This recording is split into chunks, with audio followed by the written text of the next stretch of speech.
Hello everyone, this is Jenny Buckley from the Department of Mechanical Engineering at University of Delaware. And because I've had multiple people ask about this, specifically as it relates to proctoring exams and reaching your teaching assistants very quickly, I'm going to talk about managing your teaching assistants via group messaging apps in this very quick video. So for online instruction, you're going to need to have a quick and reliable communication channel with your instructional team. So that may include a co-instructor. It could also include a lot of teaching assistants. So if you're like me and you're teaching a large class, large enrollment class, you may need to reach 15 or 16 teaching assistants all at once. And it may be in high pressure situations like those teaching assistants are proctoring an exam in multiple chat rooms or in multiple Zoom conference rooms. So being able to reach those people and have them communicate with you is going to be super essential. So if you permit me, I'm going to use an analogy with minions here because we're engineers and that is our official mascot. So here you are as the faculty instructor and here they are as your teaching assistants or proctors for a particular exam. And you need to have this communication channel open. You may, and I do recommend this, for all of my large classes, if there are more than, let's say, 5 or 6 teaching assistants, I tend to choose one of those teaching assistants, or in some cases 2, as what I call my lead teaching assistant. And they also, I'll need a line of communication open with them, but they can help me manage the herd. So it's sort of like a lieutenant in the Army here where they're helping you with communication to the masses. Okay, so however you're structured, you do need to be able, you as the faculty instructor need to be able to reach these people, reach them quickly, and make sure that that communication is through a trusted channel and not just a group text or happening maybe in a chat room on Zoom while you're trying to proctor. That's also pretty risky. Channels can get crossed and you can wind up communicating with people you're not intending to communicate with. So another lesson is sort of from the School of Hard Knocks, me personally here. You don't want a lot of TAs to have your cell phone number. So even though it looks like right now it's only 5 people who have your cell phone number, they're your trusted TAs, you know who they are, your number will get out.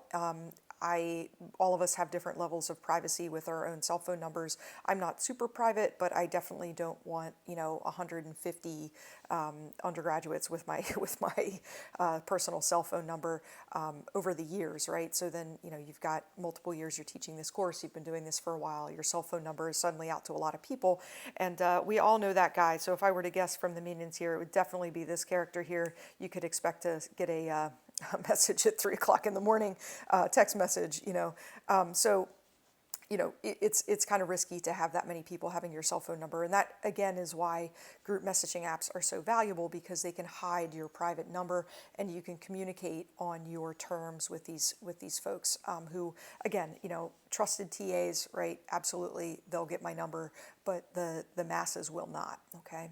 So this is all where group messaging apps can come in really handy. A little asterisk here, if you're under 40 years old, you can stop watching now. That's my joke, but obviously this is not going to be news to a lot of people what group messaging apps are. So this is for people who, the following messages here are for people who really are new to this and new to these capabilities. So 2 of the more popular group messaging apps, at least in the college community, are GroupMe and Slack.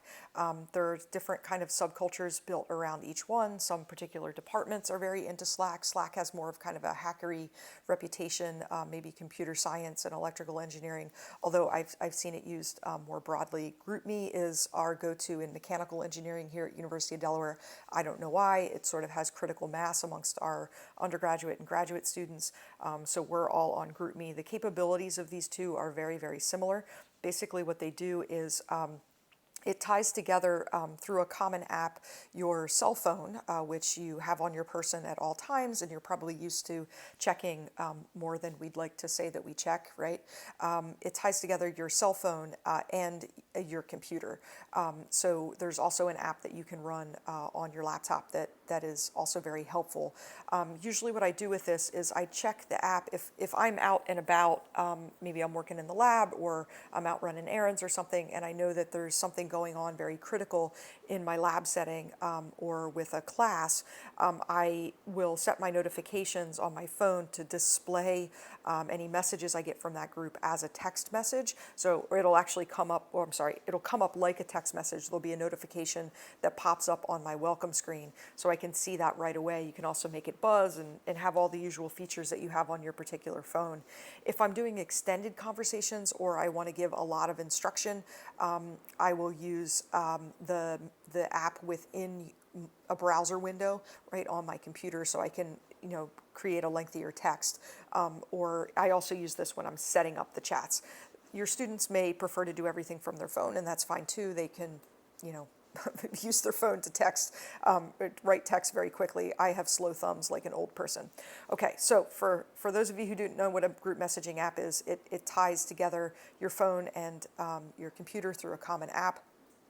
The one that we use in mechanical engineering is GroupMe, but everything I'm about to tell you would also apply to Slack or any other platform. These are the two most popular, and these are the two that the students who are supporting you are most likely to be using.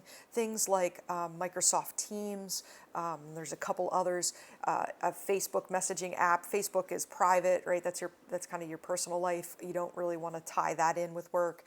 Microsoft Teams is something that I know we're using at administrative levels here at University of Delaware right now. The students aren't as familiar with that.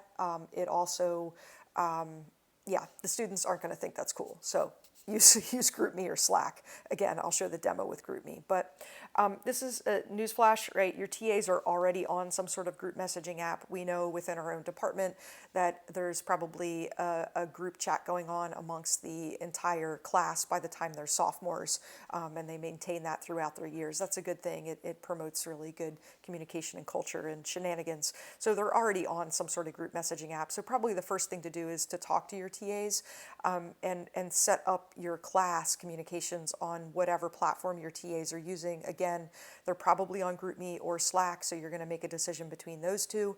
And then if you want to, I typically have one of my TAs, I say, okay, you set up the channel, right? Go ahead and do it, send me an invite.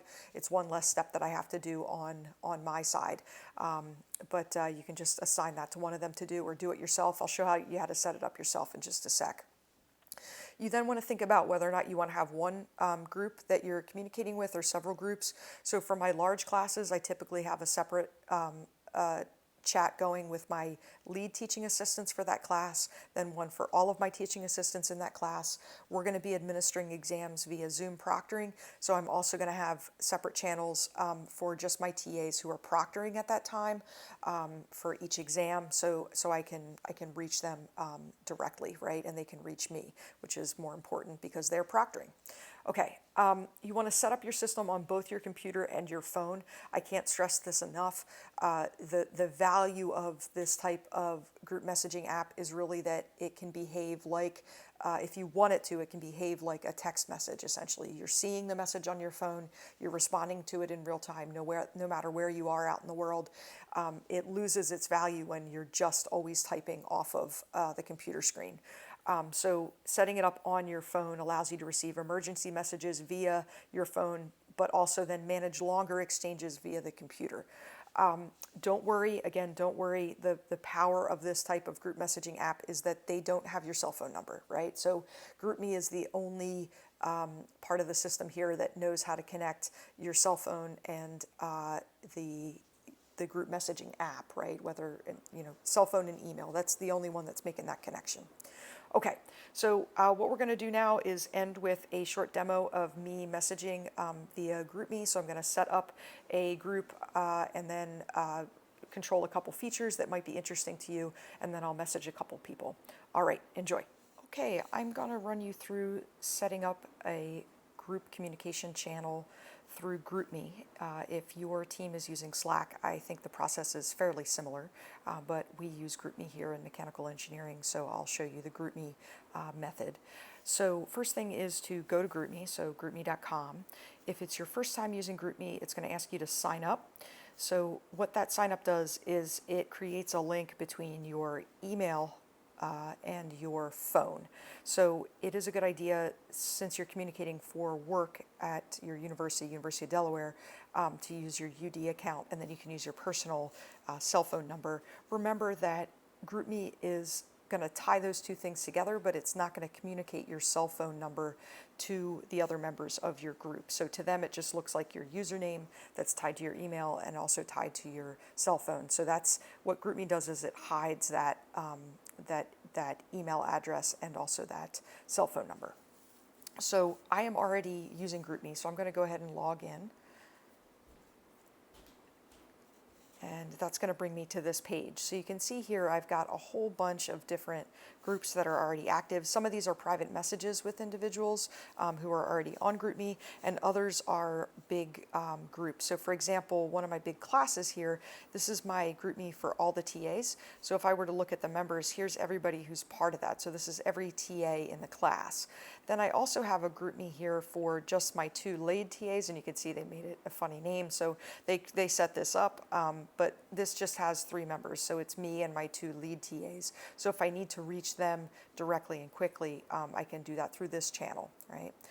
So I have this set up for various projects that I'm on, and obviously this is where you're allowing yourself to manage things. Remember that this is a universal app, so you can bring in people from outside your organization or keep it within the organization. It doesn't matter. It's not like things like Google Drive, where there are some permissions set for your individual institution.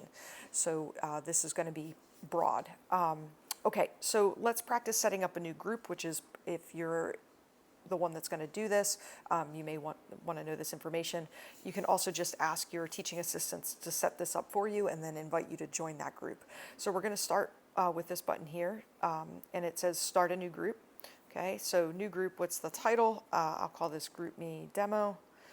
There's some advanced options. You can, say what the group is about, but probably the biggest advanced option is this idea of closed group. So if I am the owner, closed group means that only I can add or subtract people from that group. Open group means that it is open to anybody who gets an invitation from anybody else. So it is a good idea to add this as a closed group if it's TAs. So you may want to have this on board. So now know that only you can add and subtract people. If your lead TA or a trusted TA was the one who set up the group, then only they would be the ones that would add and subtract people. You wouldn't have that control on your end if you were invited to the group. Okay, so I'm going to set up a closed group because I'm going to pretend like this is people that I want to talk about grades and course logistics with. Okay, now we're to the add members part. So people who are already in your address book, so here's everybody who's in my address book, right?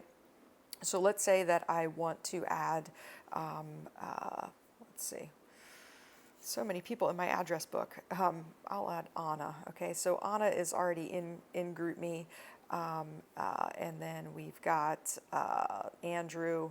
I'll take Anna, probably would be curious about why she's getting this invitation. Andrew, and let's also say Arnav. Okay, so these are people that are already in my address book or already on GroupMe. They're just going to get an invitation. They'll get an invitation via email, but they'll also see it when they log into the app for any other reason. They'll see an invitation waiting for them to join this group. Now let's practice on somebody who perhaps doesn't have a GroupMe account. So this would be an email address for actually my boss. No matching contacts. Create new member means that he's going to get an invitation. So I don't think my boss would mind me putting him in here. So I'm going to go ahead and add. So now AJ is added, but he's got to first accept the invitation, and he's got to first set up a GroupMe account and then accept the invitation in order to be added to the group. These 2 people, they're already in GroupMe, so it's just going to add them on. So when I hit add all 3 members, okay, these 3 people have been added. I'm going to send the whole group a message that says, ignore this. This is just a demo or recording purposes. Will be deleted soon. There we go. Okay, so that's posting just in case they see this. Okay, so that's how you set up a group. Obviously, I can do a bunch of things in here. If I want, I can go ahead and you can add emojis, but let's say you want to do a media search and you want to add something. Okay, you can see there's a lot of memeing that's going on here. You can pull in a photo, so let me see if I have a screenshot of something. What do I have a screenshot of? Let's see if that's appropriate. I have a screenshot of GroupMe. Okay, so anyway, so let me just pull that in. So that's going to share with the whole group. Okay, so that would just be an image off of my desktop that I'm posting. Obviously, that's a screenshot of this. Okay, so you can do a lot with this, a lot of back and forth. Another thing is to send Zoom notifications. Okay, so if you really need to go to a live one-on-one chat from this, you could do something like this, where you could say, okay, please join, let's say, my private meeting room to have a discussion. Or you could say, let's go ahead and I need you to come into this particular exam room that's being proctored, professor, and see whether or not there's an issue, right? So in an exam situation or a situation where there needs to be very quick correspondence, you could very quickly jump over to another form of communication. Or I could say something like, please text me directly, okay? And I could give them my phone number, and then they could text or call with me if I wanted to set up another channel. The other thing to know is that you can have personal communication. So I'm going to go ahead and delete this. Tell them all again, ignore all of this. I don't think they're going to join this before I enter, but just in case. Okay, I'm going to go ahead and delete this meeting. So you can clear the history, you can change the owner, you can clone the group, you can end the group. I'm going to go ahead and end the group. Here again are some other settings if you want to make this open when it was closed. I'm going to go ahead and end. Yes, that's gone away. Okay, next thing I want to do is just show you how you can private message. So if I click on an individual's icon, it comes right into a discussion with just that person. So I've gone from a discussion with the group to a discussion with just one person. And I'm going to say, hi, good morning, am just testing out the system here, ignore. Okay, and she may respond to me or not, or she'll see that later and wonder what's going on. Okay, so that's everything I needed to show you in GroupMe. There are many apps like this, so the two big ones are Slack and GroupMe. Again, we're GroupMe users here. It works well for us in mechanical engineering at University of Delaware. Enjoy your GroupMe usage, folks.